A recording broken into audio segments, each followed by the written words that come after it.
Halo, nama saya Sarun Stefani Munigir dengan NIM 1967201010 dari Fakultas Fisip semester 5. Saya akan memaparkan materi tentang konflik dan implementasi kebijakan otonomi daerah dari mata kuliah Isu-isu dan Kebijakan OTDA. Indonesia adalah negara kesatuan dengan Pancasila sebagai landasan negara dan Undang-Undang Dasar 1945 sebagai pedoman konstitusi untuk menjalankan pemerintahan.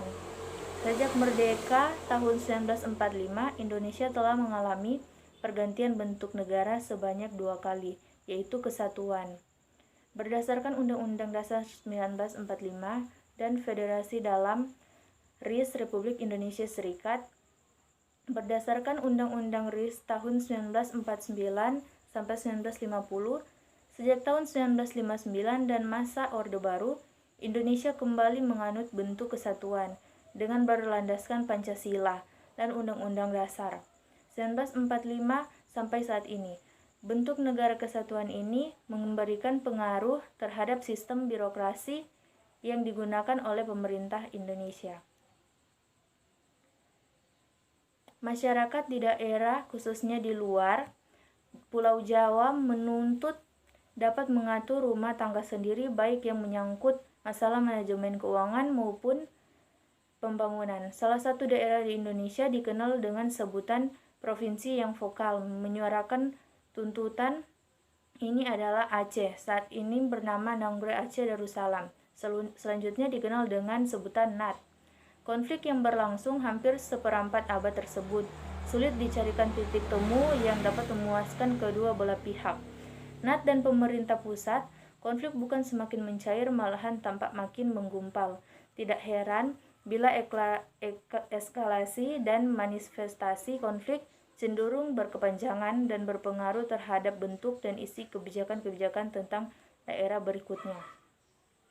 Dalam konteks tulisan ini sebagai permasalahan yang menghinggapi kota Serambi Mekah selama kurun waktu yang cukup lama dapat dielaborasi sebagai berikut. Yang pertama, dalam bidang politik, konflik yang terjadi antara NAT dan pemerintah pusat, Indonesia memberikan pengaruh secara politik langsung maupun tidak. Yang kedua, dalam bidang ekonomi, pemberian otonomi baik terhadap Aceh dan daerah lain memperluas kesempatan bagi pemerintah daerah untuk mandiri dalam membuat kebijakan dalam rangka memaksimalkan potensi SDA dan SDM yang dimiliki. Yang ketiga, dalam bidang pertahanan dan keamanan, konflik daerah berpengaruh terhadap keutuhan bangsa.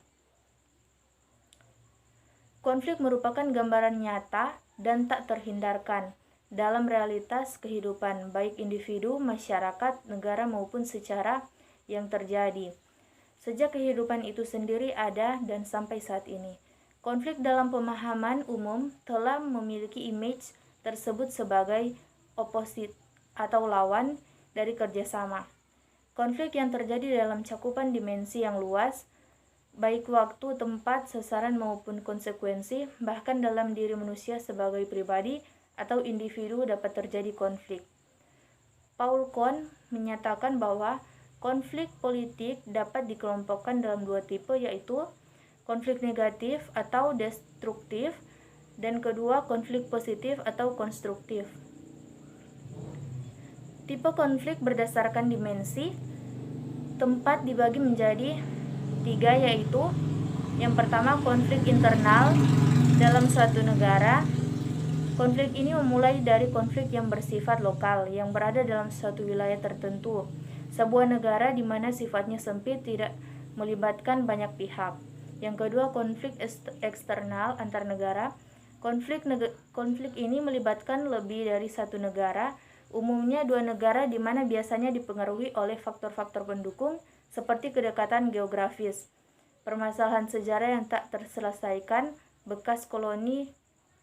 Dan yang ketiga, konflik regional atau konflik ini mencakup wilayah yang lebih luas dan melibatkan lebih dari 2 negara.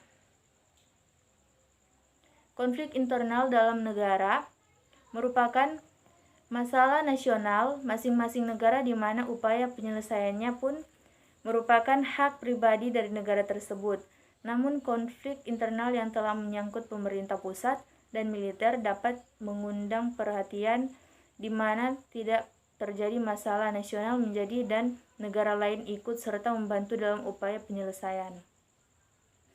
Kebijakan otonomi daerah berdasarkan Undang-Undang Nomor 22 Tahun 1999 memberikan optimisme bagi daerah untuk mengatur dan mengurus kepentingan daerahnya dalam suasana baru. Hubungan pusat dan daerah sejak 1 Januari 2001, kebijakan otonomi ini mulai diberlakukan serentak secara nasional. Secara bertahap daerah mulai menyesuaikan kelembagaan, struktur organisasi, kepegawaian, keuangan, dan perwakilan di daerah dengan ketentuan yang diatur dalam Undang-Undang Nomor 22 Tahun 1999. Selama 1 tahun implementasi kebijakan otonomi daerah belum dapat dilakukan sepenuhnya. Permasalahan dalam melaksanakan otonomi daerah berdasarkan Undang-Undang Nomor 22 Tahun 1999 menurut Mardianto. Yang pertama aspek instrumental, yang kedua aspek struktural, yang ketiga aspek kultural, yang keempat aspek subjek, keterbatasan sumber daya.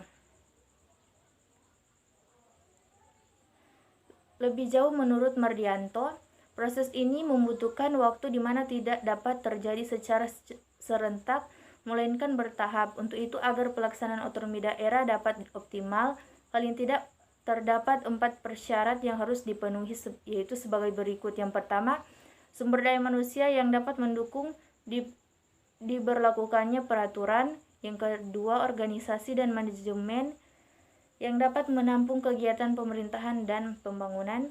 Yang ketiga, kemampuan dan kebutuhan daerah. Yang keempat, peran stakeholders dalam menyelenggarakan pemerintahan dan pembangunan. Dalam sejarah, ketika Indonesia baru merdeka dan masih berada di bawah kendali Ratu Belanda, pernah merasakan bentuk negara federal waktu itu di tahun 1949. Dibentuk Republik Indonesia Serikat yang terdiri dari 16 daerah bagian, yaitu 7 negara bagian dan 9 kesatuan negara. Namun, bentuk ini tidak berlangsung lama karena para pendiri bangsa lebih cenderung ke bentuk kesatuan.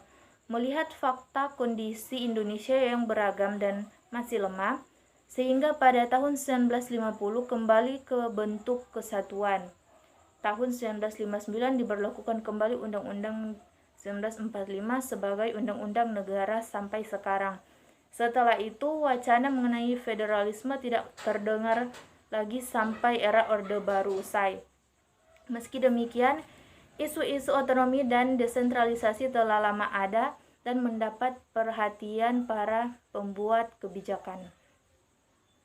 Simpulan, konflik merupakan elemen yang selalu ada dalam sistem di mana tergantung penggolongan, ada yang bersifat destruktif dan konstruktif. Konflik yang destruktif memberikan efek merusak. Jika dilihat dalam tataran negara, maka tingkatan dari konflik ini adalah dapat mengancam eksistensi dari negara itu sendiri. Negara sebagai pihak yang mendapat legitimasi dan terikat kontrak dengan rakyat memiliki kewajiban sekaligus hak untuk menetapkan langkah-langkah berdasarkan kekuasaan yang dimiliki. Konflik ini digambarkan sebagai di mana akan mempengaruhi proses pembuatan kebijakan pemerintah selanjutnya. Konflik merupakan elemen destruktif sekaligus membangun di mana maknanya dapat dijadikan langkah awal bagi perubahan Indonesia dengan sedang mengalami hal tersebut. Berawal dari berbagai masalah yang muncul serta konflik yang menuntut adanya perubahan membawa Indonesia pada suatu masa dilema di mana perlu langkah hati-hati dalam menyikapi masalah dan bentuk perubahan yang diinginkan. Itulah pembahasan dari konflik. Terima kasih.